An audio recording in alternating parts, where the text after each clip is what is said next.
Good afternoon, everybody. I'm Matt from Bam Ranch. Thanks for watching. So continuing on our last video, or a couple videos back, depending on when I post this, was our introduction to the foundational aspects of preparedness. So if you haven't seen that video, go check that one out after you're done watching this one. And I'm going to take all of these videos that I break down in those foundational categories and put them in a playlist, and I think I'm going to call it Prepper University, so that all that can be in one spot. Go watch those and check them out. As a reminder, our foundational categories of preparedness are shelter, food and water, safety and security, financial stability, and transportation. So today's video is going to be on shelter. Ironically, this is the second time I've attempted to shoot this video today because we've got a cold front coming through, and you notice I'm in the shed today, not on the back of the truck, because the wind and the cold is blowing bad enough that it's messing with the audio of the video. So I actually had to go seek shelter to be able to shoot this. So for almost all of us, well, I guess actually all of us, our primary shelter is our residence. It's where we live. It's where we go home, where we sleep. It's where the kitchen and the bathroom. It's our home. And from there, we start degrading to something that is, man portable. After the primary shelter, we probably go to our vehicle. And this could include a bug out location, or maybe a hotel room, or a family or friend's house if we need to leave our primary shelter. But our primary shelter is where our energy needs to be focused at. It is the safe haven for you and those that you care about the most. It is the place that has to be ultimately secure, and don't kid yourself, you are the only one responsible for the security and safety of the people inside your home. We can call for assistance if we need to call the police or any other thing like that, fire department, whatever, but we're calling for their assistance. We are not outsourcing that responsibility to them. That responsibility is ours. So in order for a shelter to be of any use to us whatsoever, we need to keep it running and maintained as good as possible. So with that, we need to think about, if the power goes out, how are we going to handle that? If the heat goes out, what are we going to do? What's our backup for that? What about water, air conditioning? All of these things need to be considered in this with the overall 30,000-foot logistics view, because amateurs talk tactics, professionals talk logistics. I've got a video on that too as well, you can go check out. So what do we need to do to maintain the operations of our particular shelter? I would love to give you a list of do this, do this, do this, but that's something that you are going to have to go over yourself. As we move to a point where we can no longer stay at our primary residence, we need to already have an auxiliary, a backup, an alternate shelter in place. Already have that planned out and figured out. That could be family's house, friend's house, a bug out location of a separate piece of property in another spot. It could be your car. It could be any number of things, and you need several, to be honest. Don't make the mistake that you're going to go just live off in the woods, and eat berries and hunt and trap your way into success, because that's just a good way to die hungry. If you could do that stuff then, you would already be doing it now. So take a look at that. If you have to leave your home, where are you going? And what is your shelter situation going to be during the commute from point A to point B? Like I said, most of us, that's a vehicle. Once we enter the vehicle, that then becomes our shelter, and our shelter is our castle. It's our safe haven. It is the place where we absolutely take 100% responsibility for the well-being of the people contained within that shelter. So what does it take to keep your car running? Does it have plenty of fuel? Does it have the supplies that you may need? Does it have water? Does it have a little bit of extra food? What about blankets for the summertime? Or what about blankets for the wintertime? Does it have that? Can you keep the people in your vehicle safe? Are your tires in good shape? All of this, back to what I said, with the 5 categories, they all tie into each other. So what do we need to do to make our secondary, our traveling shelter safe? And then once we get to where we're going, that's a whole nother level of shelter, that if we just show up to an empty shed out in the middle of nowhere, it doesn't do us any good. How are we going to make that a livable space? Because that needs to happen beforehand. It needs to already be stocked with food, water, supplies, soap, water, ways to clean yourself, toilet paper, all of these things. If it's a friend or family member's house, that's normally a lot easier. But if not, you need to consider it, and you should probably consider that stuff too, even if it is another person's home that you're going to. We degrade from all of that and we go to something that's man portable. If something happens and we got to walk, we're relying on a bug out bag, basically. Bug out bags don't do us any good unless we have a place to go. If you haven't already thought about a place to go, you're putting the horse before the cart, or the cart before the horse, however that saying works. I promise, best video production quality on the internet here.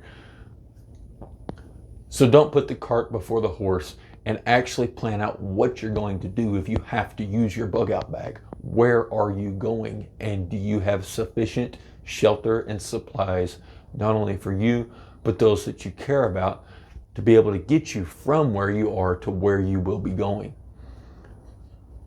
I'm not going to get into all of that right now in this video, other than just to say, the basic protection from the weather and protection from the elements, protection from everything in the outside environment. That may be somebody that's wanting to do harm to you. Do you have a way to defend yourself? All of those aspects need to be taken into consideration when thinking about that. And this goes across the board for all of the items with shelter. So what do I recommend for your primary residence? Well, one thing you need to keep in mind, if you're never going to want to leave your primary residence unless you have to. And any supplies that you have in there, you need to keep that between you and the people you trust. Everybody thinks that somebody's going to come rob them and steal all their food, at the end of the world. But I got news for you. That's not going to happen. What'll happen is your neighbor will be mad that you have stuff that they don't, and they'll burn your house to the ground with the food in it just to spite you. So be sure and keep the OPSEC, the operational security, under wraps, and keep a pretty tight knit, and keep a pretty tight rein on all of that as well. You need to have a way to keep it running. We have 3, I guess if you count the welder, that would be 4 generators, gasoline generators. We have a really small Honda, and I've got I think it's right here next to me. It's a 4,000 watt Champion generator. And they're both the inverter style generators. Why the inverter style? 2 reasons. 1, they use less fuel, a whole lot less fuel. 2, super quiet. My neighbors don't know I've got them. Simple as that. We have a plan that as it gets to, from this point onto this point onto this point in a timeline, how we're going to start moderating and rationing our generator usage. We know that we need to run the refrigerator and the freezer for X amount of time to keep the food good. We know that during that amount of time, we can go ahead and run the heater and keep the house from, absolutely freezing us to death. The problem is the instant Your neighbors hear a generator, everybody's wanting to come over, and everybody's got an extension cord in their hands wanting to know if they can plug into you. That's all well and good. You tell them, okay, yeah, that's fine, but I can't do much more than maybe a couple lights. Oh, yeah, I got you. We won't do that. And the next thing you know, they're plugging in space heaters and they're tripping the breakers on your stuff. And let alone the fact that you're having to burn your supply of fuel to be able to do that as well. We've already kind of hammered out the amount of fuel that we need, that we're going to use, and have a pretty good schedule of how we're going to consume that fuel. So keep as much of this stuff as you can, kind of keep it on the down low and just with the people that you trust, and that's it. There's a fair chance that if you have to go to a family member's house, you're probably going to need to take a generator with you. That's another point to consider. Is it something that's huge and giant that you can't take with you? Another thing is food. How are you going to prepare your food? We've got a gas stove, but if push comes to shove, we can power a microwave off the generator if we have to. We've got camp stoves, backpacking stoves. We've got plenty of ways. If you can find a way to boil water, you can find a way to cook your food. If you can't cook it on a stick, you can cook it in a cup. Simple as that. And that goes across the board in a vehicle, a stranded vehicle, if you're, in a bug out bag situation or anything. So put some thought into that. How are you going to feed yourself? Toilets. Eventually, somebody's going to have to go to the bathroom. You don't have to flush the toilet if all you did was pee in it. If you got to take a poop, well, then you're probably going to have to flush it. But how are you going to flush that? When the power went out, did you immediately go and fill up your bathtub so you could go ahead and flush the toilet? And by the way, whenever you flush that toilet, you don't have to put it into the tank. You can dump the water directly into the bowl until it flushes, and you'll use about half as much. These are all things to consider. The way you live your normal life, you're still going to be doing the same things, at the end of the world, or, whatever scenario you want to list. Most likely it's going to be an ice storm or something of that nature. So stop and take a look at your current shelter situation. What can you do to make that as bomb-proof as possible? Maybe you get to looking at things and realize that your shelter is just in a really shitty spot. The neighborhood's terrible. The apartments that you live in are terrible, and you probably need to get your family to a safer spot. Maybe you live in a terrible state, and it's time to vote with your feet and move on out. I don't know. That's something that you're going to have to look at and take into consideration when putting together your shelter and getting it ready. Shelter, food and water, safety, security, financial stability, and transportation.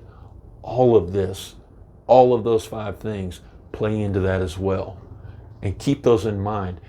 Go through each one of those categories and look how it affects your shelter situation and see what you can do to improve on that. Well, anyway, I guess that's all I got time for today. If you made it this far, do me a favor and hit the thumbs up button. It really does trigger the YouTube algorithm and pushes these videos out to other people. If you haven't already, I encourage you to subscribe. We're going to do a whole series on this. And I think no matter how long you've been doing this, you can get some good information from it. And better yet, you can leave me good information. I learn a lot from the comments on YouTube. So anyway, until next time, I always enjoy talking with you guys. Y'all stay safe and get up, get outside, and go start doing the things.